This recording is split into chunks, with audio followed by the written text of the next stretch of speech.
कहा जाता है कि राजनीति और खेल को मिलाना नहीं चाहिए, दोनों को अलग अलग रखना चाहिए, क्योंकि आए दिन जो है राजनीति और खेल के मिलने से कंट्रोवर्सी शुरू हो जाती है। अब आप एग्जाम्पल ले लीजिए भारत और पाकिस्तान। हम जानते हैं कि दोनों देशों के बीच में तनावपूर्ण रिश्ते हैं और इस वजह से क्रिकेट भी सफ़र करता है। और कई बार जो है हम ये भी देखते हैं कि भी पाकिस्तानी खिलाड़ियों की तरफ से जो पॉलिटिकल टिप्पणी की जाती है इंडिया पर, वो कहीं ना कहीं गेम को अफेक्ट करती है। अब यही हाल जो है बांग्लादेश के साथ होने वाला है। बांग्लादेश में जो है काफ़ी पॉलिटिकल टेंशन चल रही है जब से शेख हसीना वाला पूरा मैटर हुआ, कू हुआ है उसके बाद से। और यही वजह बनी कि जब अपनी 2026 के आईपीएल की टीम अनाउंस हुई तो उसमें शाहरुख खान ने बांग्लादेश के एक खिलाड़ी को खरीदा अपने टीम के लिए। लेकिन जैसे ही खरीदा गया पूरे देश में वाल उठ गया। वजह ये थी कि भाई बांग्लादेश के अंदर जो माइनॉरिटीज़ के ऊपर अत्याचार हो रहे हैं उसके पूरा जो सेंटीमेंट बन रहा था वो उसके अगेंस्ट काम कर गया। अब इतना दबाव बन गया कि 2026 के आईपीएल से उस खिलाड़ी को ड्रॉप करना पड़ा। लेकिन बात यही नहीं रुकती है। इसके बाद बांग्लादेश और इंडिया का मैच होने वाला था जिसमें सारी चीज़ें तैयारियां हो चुकी थी, लेकिन अब जो है इंडिया ने जो है मना कर दिया। अब बांग्लादेश जो है बहुत बौखला गया है। तो आप क्या देख रहे हैं कि क्या जो चीज़ें हमें पाकिस्तान के साथ देखने को मिल रही है क्रिकेट के मामले में, वही हमें बांग्लादेश के साथ देखने को मिलेगी? और अगर ऐसा होता है तो क्या इंडिया के लिए सिचुएशन थोड़ी सी टफ होने वाली है? देखिए, ट्रिकी सिचुएशन तो हो गई है, बहुत ज़्यादा घमासान मच गया है। मुस्तफिजुर रहमान के ऊपर घमासान जो मचा है, आपको बता दें कि बीसीसीआई ने जो फैसला लिया था, एक बोल्ड डिसीजन लिया था कि मुस्तफिजुर रहमान जिन्हें केकेआर ने खरीदा है 9 करोड़ 20 लाख रुपए में, इस साल आईपीएल 2026 में वो खेलने वाले थे। लेकिन हमारे यहाँ पे आप कह सकते हैं जो बांग्लादेश में जो चीजें हो रही हैं, आपको सबको पता है, दुनिया सारी देख रही है, वो पूरी दुनिया जो है जग जाहिर है कि वहाँ पे क्या कुछ हो रहा है। हमारे देश में जगह जगह प्रोटेस्ट भी हो रहे हैं, प्रदर्शन भी हो रहे थे, और यही सवाल उठ रहे थे कि इन सब चीजों के बावजूद आपने आईपीएल में आने कैसे दिया किसी बांग्लादेशी खिलाड़ी को? आपने चलो आने भी दिया, रजिस्ट्रेशन आपने करा लिया, आपने उसे खरीद भी लिया, लेकिन जब इतने लोगों की डिमांड थी कि आप उसे निकालिए, आप निकाल भी नहीं रहे थे। तो आपको बता दें फिर बीसीसीआई को जो है चुप्पी भी तोड़नी पड़ी, और बीसीसीआई ने जो फैसला लिया कि इस खिलाड़ी को हमने ऑर्डर दे दिए हैं फ्रेंचाइजी को कि इस खिलाड़ी को आप ड्रॉप कीजिए, रिलीज कीजिए अपनी टीम से, वो नहीं खेलना चाहिए आईपीएल 2026 में। और उसके बाद क्या होता है, फिर केकेआर की जो फ्रेंचाइजी है वो भी एक स्टेटमेंट देते हैं कि हमने जो है प्रोसेस शुरू कर दिया है खिलाड़ी को निकालने का, क्योंकि देखिए बहुत चीजें इसमें इन्वॉल्व होती हैं। आप खिलाड़ी के साथ कॉन्ट्रैक्ट करते हैं, पेमेंट भी होती है, सब कुछ होता है उसमें, आपको बताना भी पड़ता है, प्लेयर को इन्फॉर्म करना पड़ता है, तो सारी चीजें हुई। आप प्रेस स्टेटमेंट आया उसके बाद, लेकिन बवाल जो असली शुरू हुआ है ना, बांग्लादेश से शुरू हुआ। यानी कि बांग्लादेश की सरकार जो है, इंटरिम गवर्नमेंट जो है वहां की, और बांग्लादेश क्रिकेट बोर्ड जो है वो तिलमिला गए, बौखला गए कि बीसीसीआई ने क्या कर दिया, हमारे साथ ऐसा क्या हुआ कि हमारे खिलाड़ी को बैन कर दिया गया, एक तरीके से हिला दिया बीसीसीआई ने एक फैसले से। अब कल इमरजेंसी मीटिंग बुलाई गई कि ये सारी चीजें जो हुई हैं, मुस्तफिजुर रहमान जो कि एक इंटरनेशनल प्लेयर है, उनके कोई डोमेस्टिक खिलाड़ी नहीं है, बांग्लादेश के एक इंटरनेशनल प्लेयर हैं, काफी मैचेस खेले हैं, काफी मैचेस जिताए भी हैं, इवन पहले आईपीएल के लिए भी खेल चुके हैं, काफी 5 टीमों के लिए खेल चुके हैं। अब सवाल ये था कि इस खिलाड़ी को निकाला गया। अब उसी मीटिंग में तय हुआ कि हम जो है इंडिया नहीं भेजेंगे अपनी टीम को T20 वर्ल्ड कप 2026 के लिए। बांग्लादेश ने जवाब दिया एक तरह से। बांग्लादेश ने पहले डिस्कशन किया था कल जो इमरजेंसी मीटिंग हुई थी, लेकिन आज एक फिर से मीटिंग हुई है आज, जिसमें बांग्लादेश क्रिकेट बोर्ड जो है, यानी कि जैसे बीसीसीआई हमारा बोर्ड है, उनका बांग्लादेश क्रिकेट बोर्ड है, उनके 17 डायरेक्टर्स यानी कि 17 डायरेक्टर्स ऑफ बोर्ड शामिल थे उस मीटिंग में, और सबने सहमति दी है कि हम अपनी टीम को इंडिया नहीं भेजेंगे।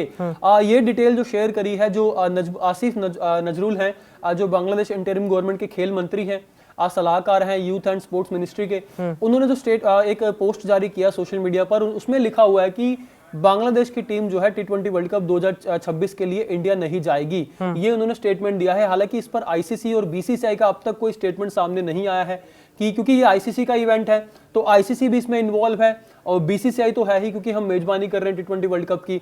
लेकिन सवाल यह है कि उन्होंने मना कर दिया, इसका इफेक्ट क्या पड़ेगा? ये सिर्फ डिसीजन है बीसीबी का। बीसीसीआई का आपको बता दूं, जो मीडिया में खबरें चल रही हैं सोर्सेज के हवाले से, जो एक बयान आया बीसीसीआई के एक सोर्स का, उन्होंने कहा कि किसी के पसंद के हिसाब से या किसी की मनमर्जी के हिसाब से हम वेन्यू चेंज नहीं कर सकते हैं। बीसीबी ने जो डिमांड की है आईसीसी से की है कि हमारे जो बांग्लादेश के जो मैचेस होने हैं, जो इंडिया में होने थे, 3 मैच कोलकाता में थे उनके और 1 मैच था मुंबई में, जो ग्रुप स्टेज के मैचेस थे, उसको लेकर डिमांड की गई कि इन वेन्यूज को चेंज किया जाए, न्यूट्रल वेन्यू पे कराए जाएं। न्यूट्रल वेन्यू तो मुझे नहीं लगता कोई होगा, लेकिन श्रीलंका क्योंकि जॉइंटली होस्ट कर रहा है इस T20 वर्ल्ड कप को, तो कहा जा रहा था कि हमारे मैचेस जो है, बांग्लादेश ने ऐसे कहा कि हमारे मैचेस श्रीलंका में करा दिए जाएं। लेकिन बीसीसीआई ने इस पे अब जो सोर्सेज के हवाले से बयान सामने आया था, उसमें क्या गया, किसी की मनपसंद के हिसाब से, किसी की मनमर्जी के हिसाब से चेंज नहीं किए जा सकते वेन्यू, बहुत मुश्किल है। लॉजिस्टिक चैलेंजेस इसमें होते हैं क्योंकि टीमों के पहले ही आप अरेंजमेंट कर देते हैं, होटल का, स्टे का, आप फ्लाइट्स के अरेंजमेंट करने होते हैं, सिक्योरिटी अरेंजमेंट्स करने होते हैं, आप पुलिस को बताते हैं, सारी चीज़ें इसमें इन्वॉल्व होती हैं। तो अचानक किसी एक बोर्ड के कहने से, किसी व्यक्ति विशेष के कहने से आप कोई इतना बड़ा फैसला नहीं ले सकते। और मुझे लगता है आईसीसी से जो बीसीबी जो जाएगा, वहां से आईसीसी से झटका लगेगा बीसीबी को। तो आपको नहीं लगता कि मतलब ये बांग्लादेश अपने आप को एक अपर हैंड दिखाने की कोशिश कर रहा है कि आपने हमारा एक खिलाड़ी ड्रॉप किया है तो हम आपका पूरा का पूरा सीरीज ही ड्रॉप कर दे रहे हैं कि नहीं आएंगे हम आपके यहाँ? देखिए, इससे ना वो नहीं आए, कुछ किसी को फर्क नहीं पड़ता। आपको पता है कि पाकिस्तान ने भी यही जिद करी थी। आज जब चैंपियंस ट्रॉफी 2025 होनी थी, जब इंडिया ने कहा था हम नहीं जाएंगे, उससे पहले 2023 वनडे वर्ल्ड कप जब होना था, पाकिस्तान ने बहुत मना किया कि हम नहीं जाएंगे क्योंकि इंडिया हमारे यहाँ नहीं आता। उसके बाद क्या हुआ, पाकिस्तान को घुटनों पे ला दिया हमने, उनको 2023 वनडे वर्ल्ड कप खेलने के लिए यहाँ पे आना पड़ा। आपको पता है कि कहाँ कहाँ उनके मैचेस हुए थे, नरेंद्र मोदी स्टेडियम में भी इवन उन्होंने खेला था। उसके बाद चैंपियंस ट्रॉफी हुई, लेकिन इंडिया का डिसीजन जो था, सालों साल जो हमने एक बोल्ड स्टैंड ले रखा है कि हम अपनी टीम को पाकिस्तान नहीं भेजेंगे फॉर द सिक्योरिटी रीजंस, क्योंकि वहां पे सेफ नहीं है। हमने नहीं भेजा। हमारे मैचेस जो थे न्यूट्रल वेन्यू यानी कि दुबई में चुना गया, यूएई को चुना गया था, वहां पे हमारे सारे मैचेस हुए थे। अब बांग्लादेश जो है ना, मुझे लगता है कहीं ना कहीं पाकिस्तान के नक्शे कदम पर चल रहा है। वो सोच रहा है कि पाकिस्तान ने अगर बैठ के सहमति से अपने फैसला मनवा लिया कि हम न्यूट्रल वेन्यू पे खेलेंगे, हमारे साथ भी सेम वैसा ही हो जाएगा। अगर हम अड़ जाएंगे, हम जीत पर अड़ जाएंगे कि नहीं हमें बाहर ही खेलना, हम इंडिया में नहीं खेलेंगे, तो मुझे नहीं लगता उनकी बात मानी जाने वाली है। क्योंकि बांग्लादेश क्रिकेट बोर्ड का कद इतना बड़ा नहीं है क्रिकेट की दुनिया में कि वो अपनी बातें मनवाए। और बीसीसीआई के सामने मुझे नहीं लगता कि इनकी कोई चलने वाली है। और आईसीसी भी मुझे लगता है इनको जो है झटका ही देगा। तो ये जो पूरी क्राइसिस है, आपको क्या लगता है कि इसका रास्ता क्या होगा एग्जैक्टली? क्योंकि वो यहाँ आने से मना कर रहे हैं, वो न्यूट्रल ग्राउंड चाह रहे हैं और ऐसी उम्मीद की जा रही है कि शायद न्यूट्रल ग्राउंड ना मिले, तो आउटकम क्या होने वाला है? देखिए, आउटकम मुझे यही लगता है कि जिस तरीके से पाकिस्तान 2023 वाला हिस्ट्री रिपीट होगी, हिस्ट्री रिपीट्स इटसेल्फ, वही वाली बात होगी कि जिस तरीके से पाकिस्तान के साथ हुआ, पहले मना करते रहे हम नहीं आएंगे, बाद में आना पड़ा। आपको वर्ल्ड कप खेलना, भाई आप आओगे, अगर आप नहीं आते तो दूसरी टीम उसमें आ जाएगी, जो क्वालिफाई नहीं कर पाई थी वो उसको खिला लेंगे। वैसे ही इस बार T20 वर्ल्ड कप में 20 टीमें खेल रही हैं। अगर बांग्लादेश नहीं आएगी तो इवन नेपाल भी अच्छा कर रही है बांग्लादेश टीम से, तो और टीमें बैठी है कतार में। अगर बांग्लादेश नहीं आएगी तो उससे किसी को कोई फर्क नहीं पड़ेगा। देखिए, मुझे नहीं लगता इससे कोई बड़ा होने वाला है। बस ये है कि एक तरीके से कहते हैं ना कि वार पलटवार वाली सिचुएशन होती है। तो हमने इधर से जो फैसला लिया, उन्होंने फिर आगे से फैसला दे दिया कि हम अपनी टीम को यहाँ नहीं भेजेंगे। और उसके अलावा उन्होंने मुस्तफिजुर रहमान, जिनको लेके सब पूरा विवाद ये हुआ है, उनकी जो एनओसी है, यानी कि कोई टूर्नामेंट खेलने के लिए एनओसी मिलती है बोर्ड से, आईपीएल खेलने के लिए उनको जो एनओसी दी गई थी वो रद्द कर दी गई है। यानी कि अगर बीसीसीआई अपना फैसला वापस भी लेता है, इन केस 1% चांस अगर फैसला वापस लेता है कि हम उसके ऊपर बैन हटा देते हैं उस खिलाड़ी के ऊपर, वो फिर भी अब नहीं खेल पाएंगे क्योंकि उनकी जो एनओसी है वो भी रद्द कर दी गई है। अच्छा। तो ये बड़ी खबर जो निकलकर सामने आई है, ये खबरें हैं जो बांग्लादेश क्रिकेट बोर्ड को लेके और बांग्लादेश सरकार को लेके, बीसीसीआई, आईसीसी, हालांकि बीसीबी जो है फैसला तो ले लिया, लेकिन वो आईसीसी के फैसले का इंतजार करना पड़ेगा। उनको आईसीसी के फैसले का इंतजार करना पड़ेगा कि आईसीसी इस पर क्या डिसीजन लेता है, क्योंकि ये आईसीसी का इवेंट है। बीसीसीआई होस्ट कर रहा है लेकिन करा आईसीसी रहा है, तो उनको फैसले का इंतजार करना पड़ेगा जी।